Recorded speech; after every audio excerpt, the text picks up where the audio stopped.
Oke ya, kita lanjut. Jadi materi yang kedua itu terkait webinar sadar budaya resiko atau sadari. Jadi ini sebenarnya kita diwajibkan mengikuti webinar ini beberapa orang bersama-sama. Cuman karena banyak kegiatan kita, jadi saya menyampaikan sedikit aja. Jadi judulnya itu memperkuat kapabilitas proaktif dalam mengidentifikasi dan menangani resiko utama. Jadi webinar ini kemarin di tanggal 10 Oktober tahun 2025.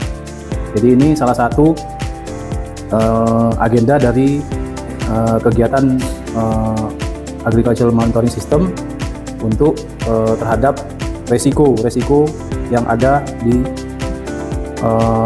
pekerjaan kita sehari-hari. Jadi yang pertama itu terkait risk management atau resiko manajemen, kemudian resiko manajemen proses.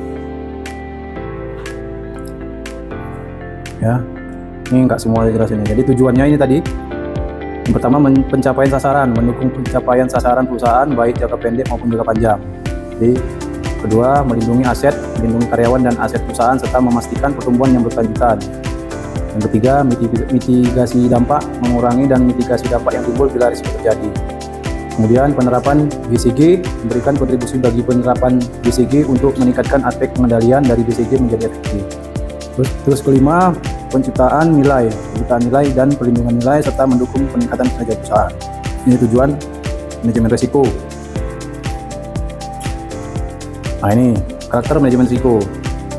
Tujuan kapal dibuat adalah untuk berlayar di samudra luas, sekalipun harus melawan dan menerjang badai yang ganas. Jadi manajemen risiko tidak sekedar sistem pertahanan yang defensif. Manajemen risiko harus dinamis dan proaktif dalam proses penciptaan nilai bagi perusahaan. Jadi maksudnya kalau kita menciptakan sesuatu itu, misal di sini kapal gitu kan, resiko-resiko apa yang akan terjadi jika kita menciptakan kapal ini di laut nanti gitu kan.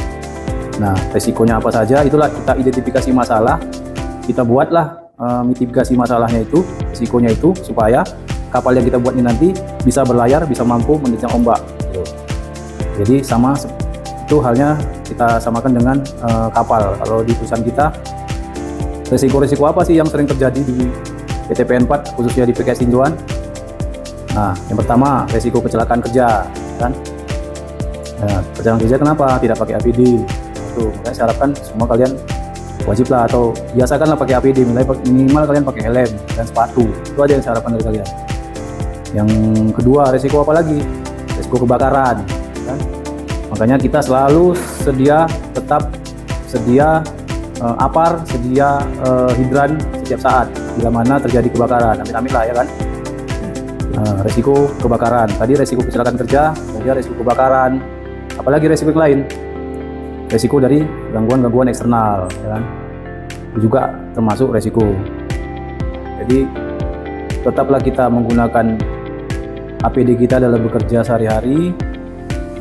Ya jangan mentang-mentang kita bawa keren di atas ya kan, nggak perlu pakai helm gitu, nggak perlu pakai sepatu, nggak bisa.